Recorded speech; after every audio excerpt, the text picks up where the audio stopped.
بسم اللہ الرحمن الرحیم۔ دروس البلاغہ 8 نمبر سبق ہے۔ وَإِمَّا مِنْ جَهَدِ الْمَعْنَى بِسَبَبِ اسْتِعْمَالِ مَجَازَاتٍ وَكِنَايَاتٍ لَا يُفْهَمُ الْمُرَادُ بِهَا وَيُسَمَّى تَعْقِيدًا معنويًا۔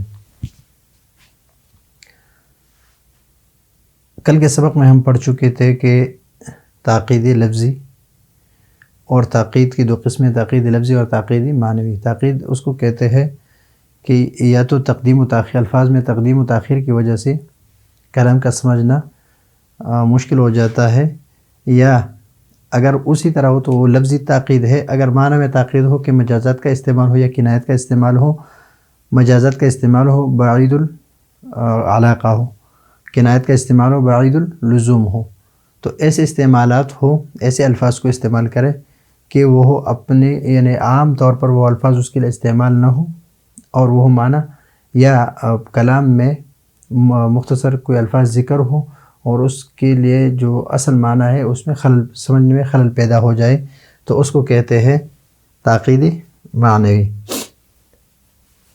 تو اما من جہت المعنی بسبب استعمال مجازات و کنایات لا يفهم المراد بها، کہ معنی کلام کا اس طرح ہونا کہ معنی مقصودی پر دلالت کرنا ظاہر نہ ہو، ویسمى تعقیدا معنویا، اس کو تعقید معنوی کہتے ہیں۔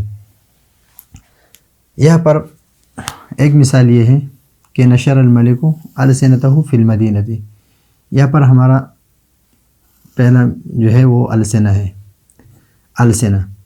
السنہ لسان کی جمع ہے، اور اس کا معنی ہے یہاں پر استعمال کیا کس کے لیے؟ جاسوس کے لیے، جواسیس کے لیے۔ حالانکہ جاسوس کے لیے جو لفظ استعمال ہوتا ہے وہ کیا ہے؟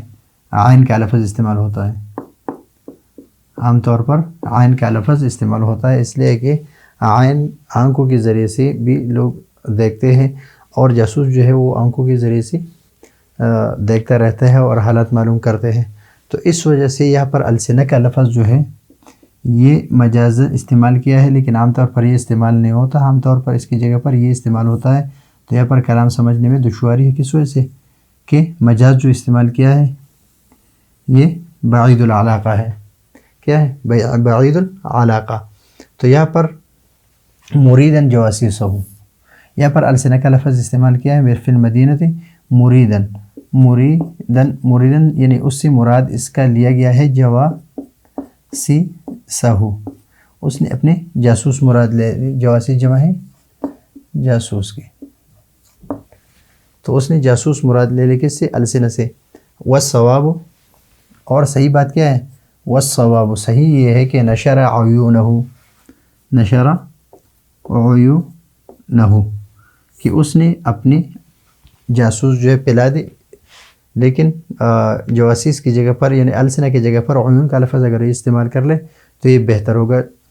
یہ السنہ کا لفظ انہیں جاسوس کے لیے استعمال کیا ہے، اگر یہ عیون کا لفظ جاسوس کے لیے استعمال کرے تو یہ بہتر ہوگا اور معنی کے سمجھنے میں آسانی ہوگی۔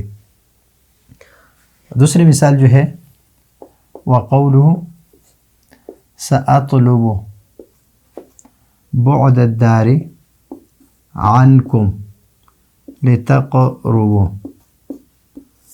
یہاں پر میں گھر کی دوری چاہتا ہوں، کس سے؟ ان سے، عنکم تم سے، لتقربوا تاکہ تم میرے نزدیک ہو جاؤ، وتسکب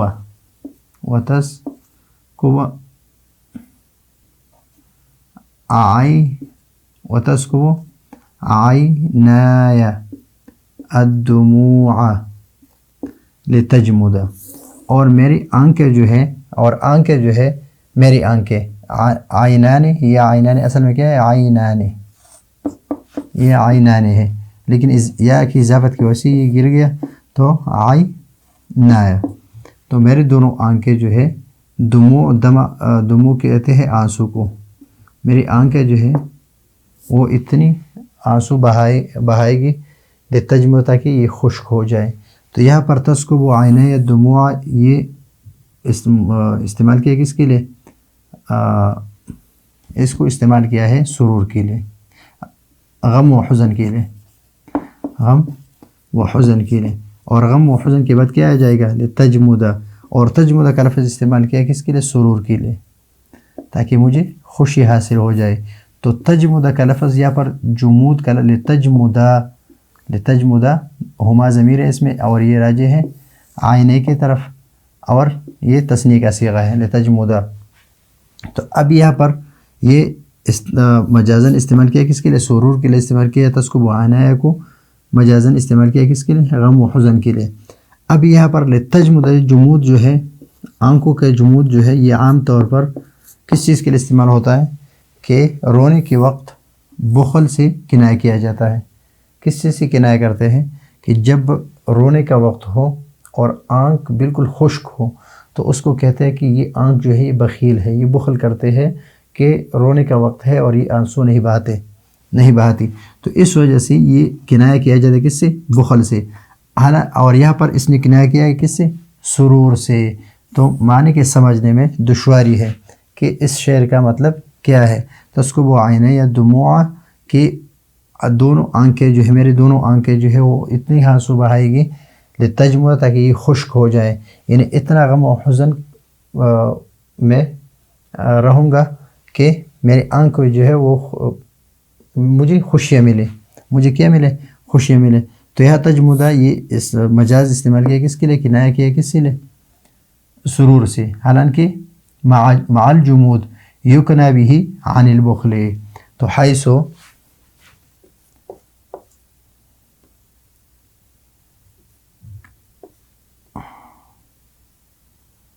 بالجمود عن السرور مع الجمود. اس نے شاعر نے جمود سے استعارہ کیا کس سے؟ سرور سے، یہاں پر لتجمد سے. اور اس کا معنی یہ ہے کہ لتجمد تاکہ میری آنکھیں خشک ہو جائے، یعنی میں خوش ہو جاؤں تاکہ آنکھیں میرے آنکھوں میں آنسو نہ ہو تو میں خوشی رہوں گا. لیکن یہاں پر اس نے استعارہ کیا، کنایہ کیا کس سے؟ سرور سے. حالانکہ جمود سے کنایہ کیا جاتا ہے بھی یکنا بھی، اس سے کنایہ کیا جاتا ہے جمود سے عن البخل وقت البکا. اس سے کنایہ کیا جاتا ہے عن البخل وقت البکا، عن البخل وقت البکاء، یعنی رونے کے وقت بخل سے کنایہ کیا جاتا ہے جب جمود کا لفظ استعمال ہو. اور یہاں پر شاعر نے استعمال کیا کس کے لیے؟ سرور کے لیے. تو اس وجہ سے کلام کے سمجھنے میں دشواری پیش آ رہی ہے. اور اس کی مثال اردو میں ایک شعر ہے کہ میری لیلا کو کر دیا مجنون، اے سکندر میں تجھے کیا کوسوں. اب یہاں پر اس کلام میں تاقید ہے، تاقید معنوی ہے. اس میں بھی تاقید معنوی ہے، اس لیے کہ اس میں جو علاقہ ہے یا جو اس میں جو سلسلے ہے وہ اس میں نہیں ہے. اس لیے کہ اس شعر کا مطلب یہ ہے، اس میں 3 چیزیں جو ہے وہ پوشیدہ ہے. نمبر 1 سکندر کا آئینہ ایجاد کرنا،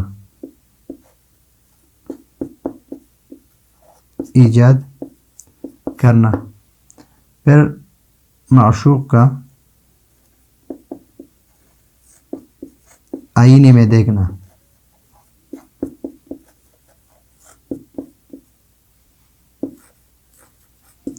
اور پھر معشوق کا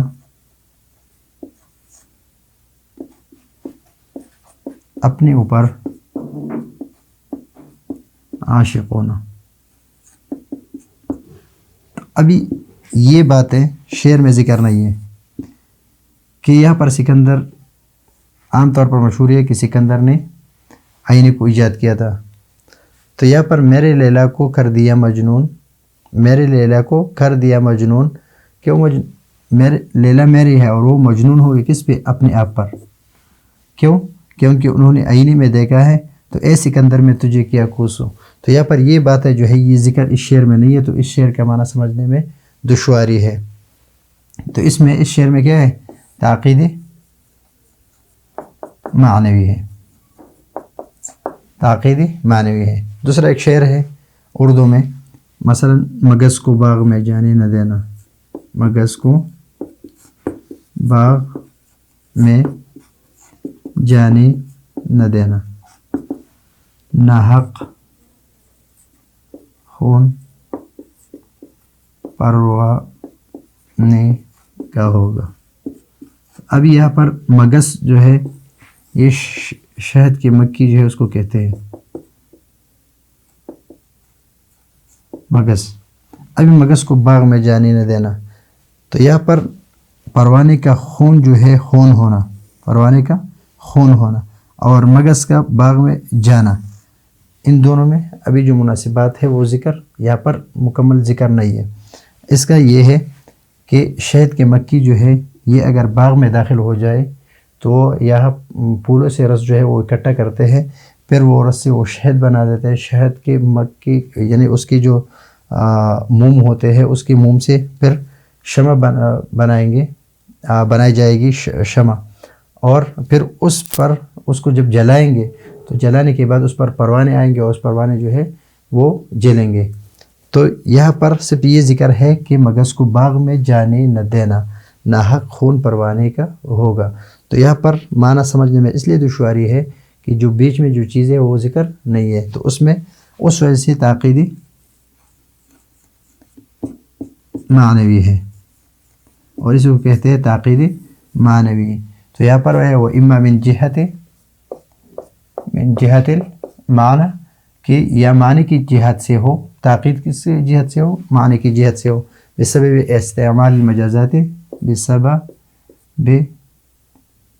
استعمال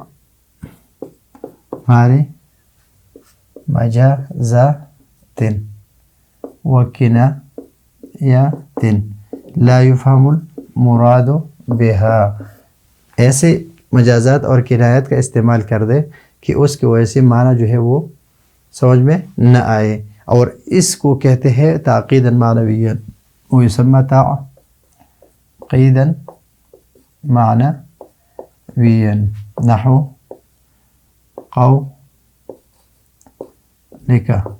قولك نشر الملك ألسنته في المدينة مریدا جواسیسہ، یعنی اس نے السنہ کا لفظ استعمال کیا، اسے مراد کیا لیا، جواسیس لیا ہے۔ اور صحیح جو ہے عام طور پر جو استعمال ہوتا ہے وہ عیونہ، یعنی ان کو یہ کہنا چاہتا ہے کہ نشر السنتہ کی جگہ، نشر الملک السنتہ کی جگہ پر کہتے ہیں کہ نشر الملک عیونہ، اور سأطلب بعد الدار عنکم لتقربوا، کہ میں اپنے محبوب سے دوری چاہتا ہوں تاکہ میں ان کے قریب ہو جاؤں۔ وتسكب عینی الدموع، اور میری آنکھیں جو ہے وہ اتنا آنسو بہائے گی، اتنا غم و حزن میں کروں گا، لتجمع، تاکہ مجھے خوشی اور سرور مل جائے، میں خوش ہو جاؤں۔ تو یہاں پر جمود سے جو کنایہ کیا ہے، کس سے؟ سرور، کنایہ کیا ہے؟ سرور سے کنایہ کیا ہے، حالانکہ جمود جو ہے یہ کنایہ کیا جاتا ہے عام طور پر البخل وقت البکا، بکا کہتے ہیں رونے کو، رونے کے وقت بخل سے کنایہ کیا جاتا ہے جب آنکھیں خشک ہوں، آنکھوں کی طرف جمود کا استعمال ہو، تو اسی مراد یہ ہے کہ آنکھیں جو ہے رونے کے وقت بخیل ہے۔ اور یہ دو شعر جو ہے یہ میں سے تاکید معنوی کے سمجھنے کے لیے میں نے ذکر کیا ہے۔ تو یہ ہے آج کا ہمارا سبق، اگلے سبق کے لیے اجازت چاہتے ہیں، اللہ حافظ۔